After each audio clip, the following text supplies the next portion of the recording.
Welcome to Titan HST's Business Continuity Today, hosted by Todd DeVoe, where planning meets reality.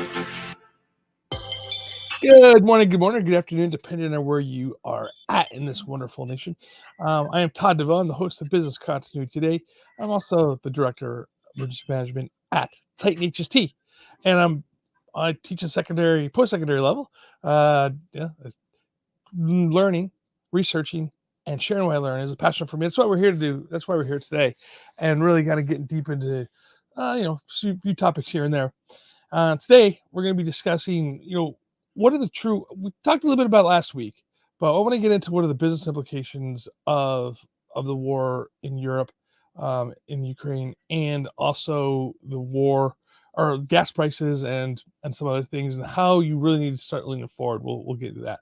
But before we do, I want to say to the Cal State Fullerton Titans men's basketball team, good luck in the dance. You guys are going to the March Madness, and I'm stoked. What a wonderful win over Cal State Long Beach. 1 point, they were favored to win. Cal State Long Beach was, and Cal State Fullerton pulled it off. And then we had to face Duke in the first round. So, all right, guys, time to pull up your bootstraps and get ready for that game. Hopefully that you guys can prevail. So good luck, Cal State Fullerton. Go Titans. All right. So I'm a Titan grad. Just kind of figured I'd throw that out there just for full disclosure. So I've been talking to a friend of mine. We've gotten into long conversations just about things anyway, and we're discussing the price of gasoline. And his argument is, well, when you buy coffee at the coffee places, you actually pay more for a gallon of coffee than you do for a gallon of gasoline. And there's some truth to that. I think that we'll get into coffee prices later, but those are all fully inflated as well. I did the math, and I'm just spending when I make coffee at home, it's about 30 cents a cup. So it's only when you go out and buy it at the store. Anyway, long story short, gasoline is becoming expensive, and it's a problem. And just to be full disclosure, right? Honest about this stuff here. Gasoline was actually going up prior to the invasion from Russia into Ukraine. So, does this put pressure on oil supplies? Yes. And the question that we got into is why is gas more expensive now when the oil supply hasn't dwindled down yet? Well, basically, oil, if you guys take a look at the economy at all, follow things, is about $100 a barrel. And so it might be going up. I'm not an economist, so I just, watch what I see on Market Watch and other market TV. So it's about $100 a barrel. And it looks like it's going up. And so what they're doing is they're raising the prices now to pay for future fuel. And now we think about the people who own the gas stations, the guys that actually, own the place where you go put your gas in your car. They're making not a lot of money on gas. They normally have other services that they have there. And so it's pretty expensive. Now, here in Orange County, I've seen some pictures of gas, like people take photographs of it and post it on social media. One was in Los Angeles, was about $7 a gallon. I haven't seen that personally, but I have seen at a Chevron nearby my house. It was like $6.50. Where I go. There's I call it cheap gas. It's an off-brand gas station down the street from me, and I'm paying like around $5.60 a gallon. So, got to figure that's as far as gas goes, that's what we're doing. So, yeah. So, are there other things that cost more money? If you think about bottled water, bottled water gets expensive. Again, another argument for another day. But gasoline, why do we care about gasoline so much? And why is business continuity? Why should we care about gasoline? And so it gets into this, is that everything that gasoline does touches cars, trucks, right? Train was diesel, but fuel, I should say, not just gasoline. Those fuel prices go up, everything goes up along with it. So shipping, food costs, and things like this. And so I've seen some anecdotal stories of people that are like, hey, I can't afford to fill up my car, so I can't go to work. And how am I going to get to work? And realistically, in some places of the country, you don't have alternate forms of transportation, such as trains and or buses or whatnot. And so you may see an impact on your workforce. So, are you planning to see a reduction in your workforce? And so that's really some of the impacts that having higher gasoline costs. Now, if you think about the way housing is here in Southern California, you have people that can't afford to live in Los Angeles County or Orange County in certain areas, and they live further out into like Riverside, and they commute. Um, and so that puts a huge burden on the population that probably can't afford it the least. And so are we going to start seeing again, like I said, workplace reduction, workforce reduction? I mean, regarding people not being able to get to work. Do you have to look at plans of saying, hey, do we do alternate days off and on, things like this? Even on odd shifts or things like that. So you have to be looking at some of those issues that might be impacting you, and your business itself might be having impacts with fuel. So such as Uber, who has now put a premium on for gas, a premium on using Uber to make that difference up between the fuel price. So it is already impacting everybody, regardless of where you are on the social economic scale. But some are impacted harder than others. So as you're leading forward, you have to start looking at what are businesses doing globally, not just about the fuel prices, just about doing business in general.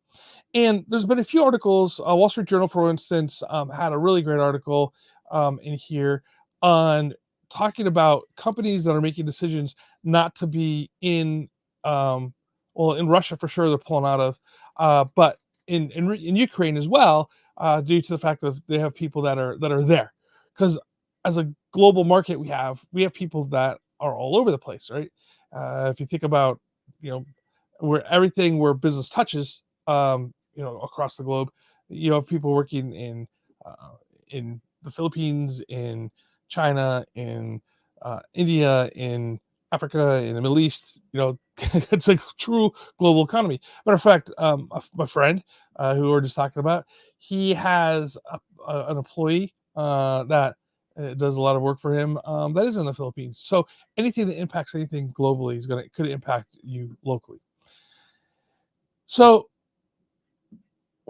so as the Wall Street Journal is talking about the fact that oil and gas companies now, and other energy companies are amongst the most exposed in the region, and it's not just that they're exposed due to the fact that of getting their energy sources, whether it's natural gas or oil, out of the ground and to the market, right? These companies can also be impacted by sanctions that are being placed on by world governments, and so you have to really take a look at what does that mean to be doing business in that area, and are you being sanctioned as well? And although on the other side of it, though, as commodities go up, are they making more money?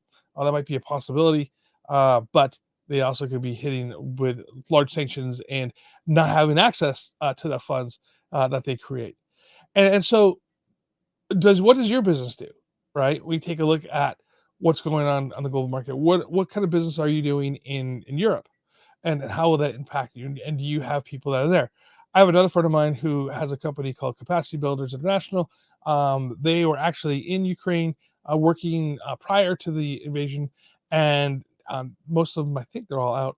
Kyle said that he had some people in Odessa. Not sure what happened with them, but how does that impact his business and the business that he's doing internationally as well, right? So now, the other side of it too is you're seeing a lot of companies that are just putting the Ukraine flag up on their websites. They're changing their little symbols that they have um, on their I forget what it's called. So you could bail me out on this one.